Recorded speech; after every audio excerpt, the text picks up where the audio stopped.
Devin here with basketmakeroutletl.com. In this video we're going to be hafting points in a couple different ways. We're going to be essentially lashing them in place with sinew, following this procedure here. And this is the way that people would have done it in the late archaic, like basket maker people in the Southwest. And we're also going to be gluing them in place with a pine pitch mastic and supported wrapping. And this would have been the primary method with lancelet type projectile points. Okay, so this is the piece that I'm going to put a notch into, and you can see I've already put one up here. And this is gamble oak. You can do this with all sorts of different types of wood. Choke cherry was used in the past, willow, and I like to use green ash. If you use willow, it's very easy to make these notches. They're not quite as strong though, so if you hit a really hard bone or something, you know, if you're hunting bison, those can break. But on smaller critters, willow will work for this. So to make this notch, obviously I'm using modern tools to do this, but the process would have been essentially the same in the past with stone. And so I'm going to make two shorter foreshafts from this piece of wood. So to start, we're making a little notch that goes in a strategic depth. We don't want it to go in too deep because we're basically pulling out a chunk out of the middle. So it's going to go in about as deep as, you know, you want the center to be about as wide as your point is thick at the base. And on oak, especially really big pieces of oak, I've been making a bunch of these things for upcoming experiment, including on very large pieces of oak. You know, stuff this size. It gets pretty challenging to do this, so it helps to form these little starter cuts here like I've just done. Because what you're going to do now is bend it. You can see how this would be challenging on a thick piece of oak or something. You're going to bend it just until you have formed a crack going down the center there. And then we're going to come around here on the other side and do the same thing. Start the notch. Make sure that it's lined up right with the other one. As you cut it in the right depth. Same thing.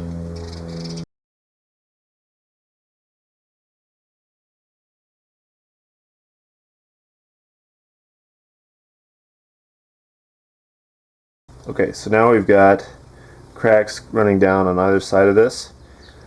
If when you do this it splits on down into there with your first notch, don't give up. You can actually run some glue down there and wrap it, and usually you can go ahead with this and it works. If you're trying to form a notch down here and your split actually runs up this way, that usually kills the piece. It's kind of hard to bring it back after that. So now I make two more notches. I made them on these two sides of the piece. Now I'm going to run down here the depth that I want this to be and make two more notches.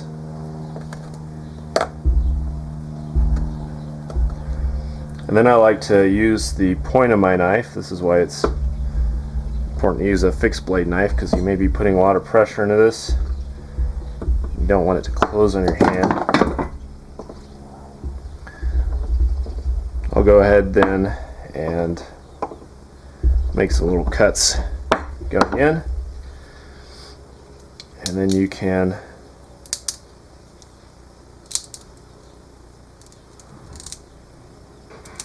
break this out, and now we have our notch.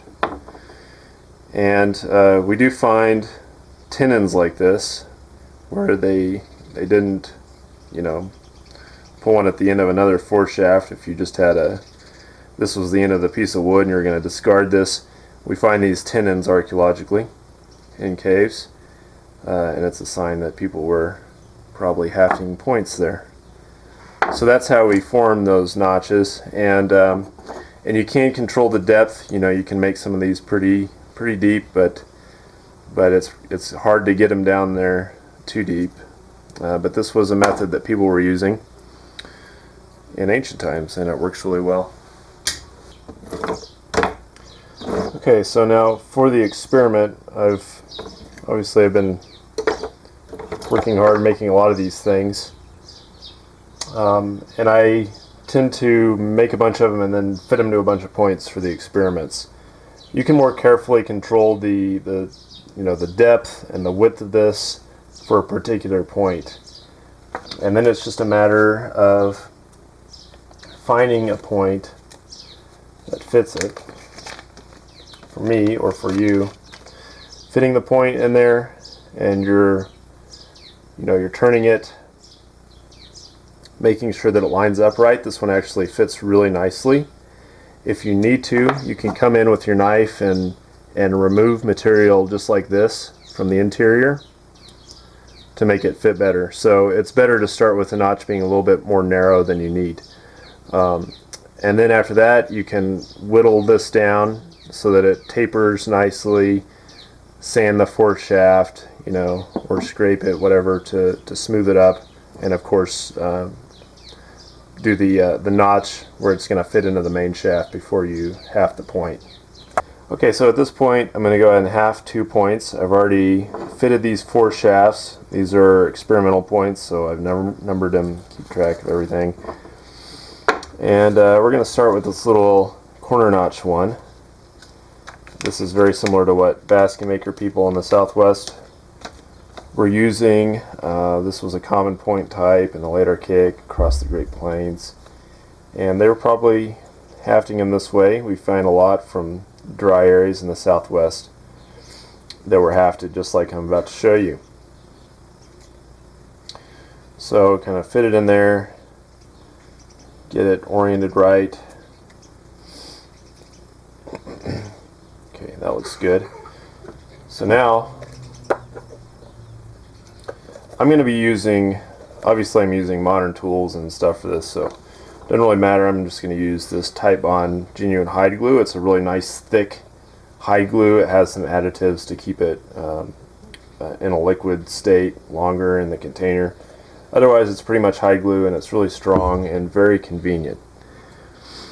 I'm also going to be using backstrap sinew. So this is sinew. It comes off of the backstrap or the tenderloin of the animal, and basically if you do any hunting, when you trim off the silver skin off the back of the tenderloin, you can take the knife and run it along the bottom of that and then scrape it off and just let it dry, and that's backstrap sinew. Very good stuff. So basically you take these pieces and you just pull them apart. And so I've got a piece here that I'm just going to pull off some slivers from, and I'm just going to put these down into water. Okay, so these are already kind of pliable. If they're too stiff at this point, it takes a long time for them to soak and get pliable in the water. We're just going to put these down in the water, and I've got some soaking already here that I'm going to use for the current job.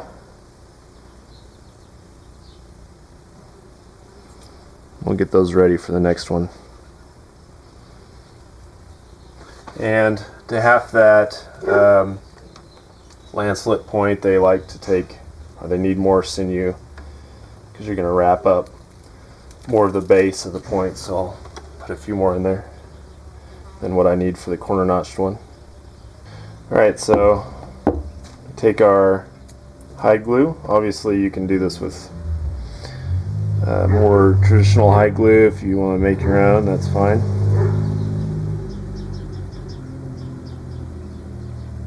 I'm going to go ahead and put some down in there for the point itself.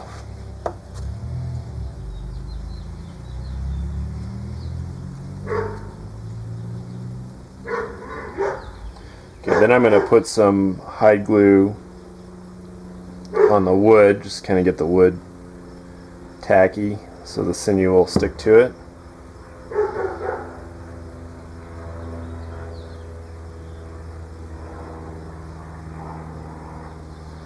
And then we're just going to take our sinew here. This is a few different pieces that are stuck together, and start wrapping around the base. These points, if they hit a hard bone or something, they will jam back into the foreshaft and split the wood. So it's important to have that supportive wrapping around the base.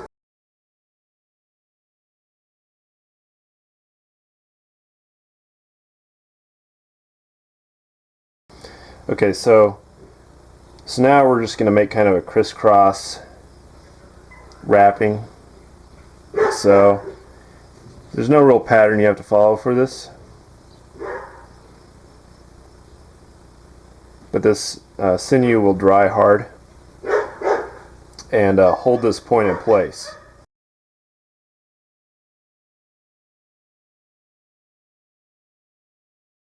Now we could be done at this point, but usually on the archaeological examples they're hafted with more sinew, and there's a good reason for that, which is that they just hold up better if you add more sinew to them. So I'm going to really build up the sinew, and then as that sinew dries, it's going to shrink, and it'll lay down a lot better. It won't look so bulky.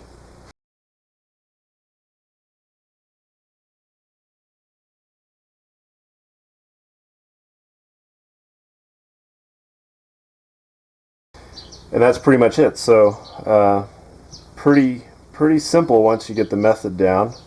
Put some more sinew or hide glue down, lock in that sinew, and we'll let that dry just like that.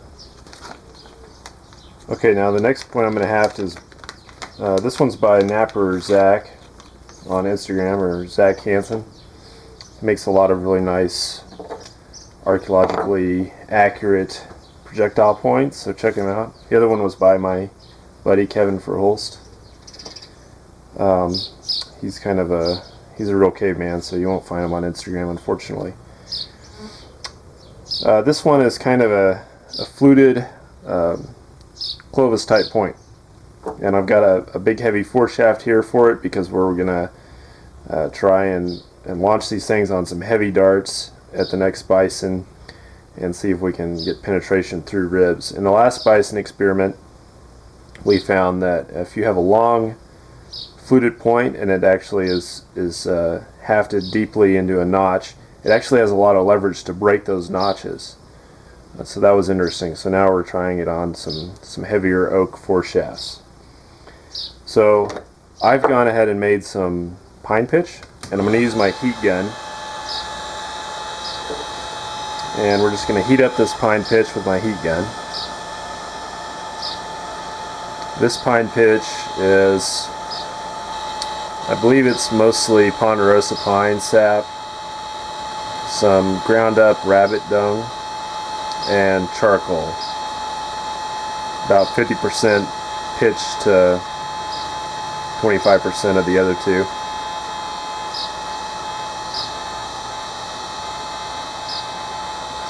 Run some of that up the base of the point.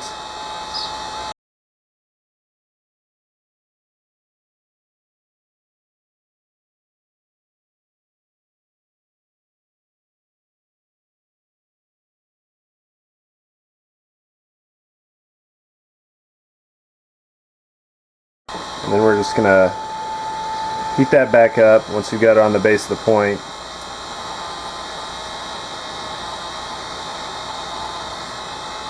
And slip it down into the notch. Get it lined up the way you want it.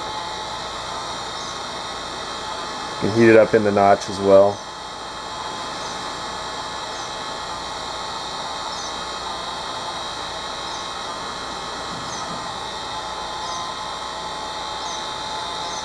So I'm trying to get the point lined up right.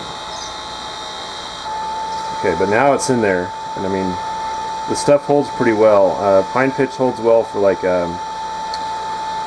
what you might call a quasi-static loading condition. if you're taking this and pushing it down on something. So in other words, using it like a knife. It doesn't hold up very well for dynamic loads or impact type conditions, but it does, it fills in all those spaces really nicely, holds the point in nice, and so combined with a sinew wrapping, this type of haft works pretty well.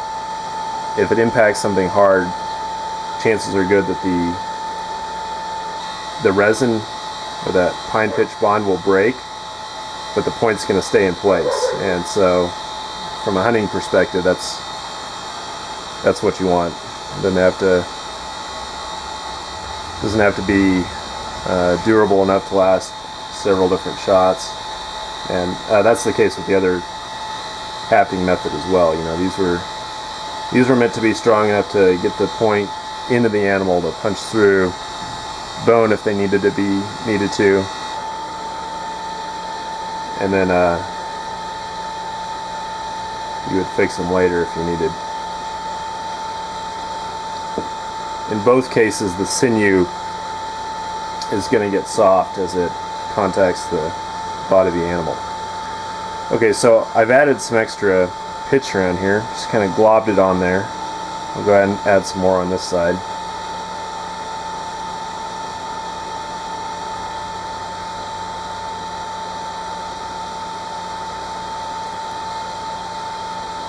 At this point, it doesn't look pretty at all, but I'm going to heat it up on both sides, and then I'm going to dip my finger in the water for the sinew and form it the way I want it on there, just like that. Fill in those gaps, and I'm also trying to form a ramp from the face of the point to the hafting notch, so that it's not a sudden transition there.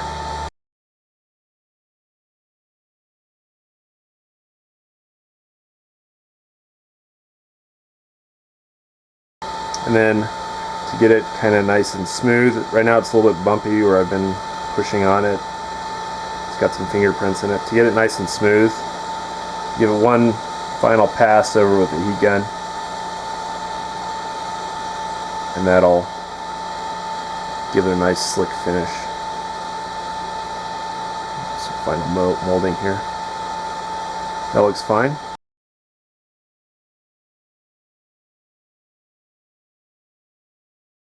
Now, this would work well as a knife too.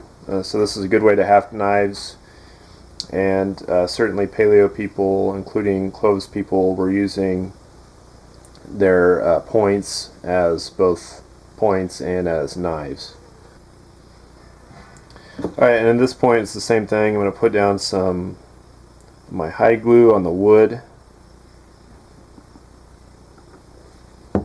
for the sinew to stick to.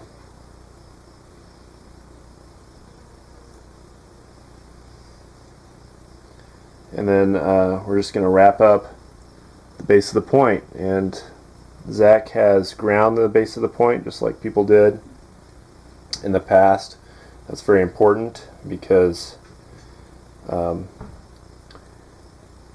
when these points hit bone, like if they're sliding in and hit a rib, they can jar sideways in the notch and they can break through or cut through their own bindings. That's the other way that these hafts tend to fail, and it's a good reason, maybe a good reason to flute them, because that can lock in the point better, keep it from rocking side to side in the haft.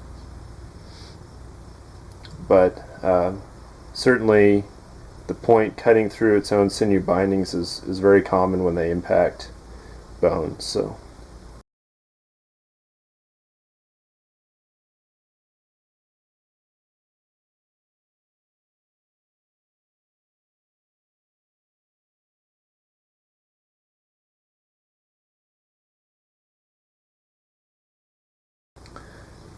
So there we go. Sinew is down. I'm just going to let that dry.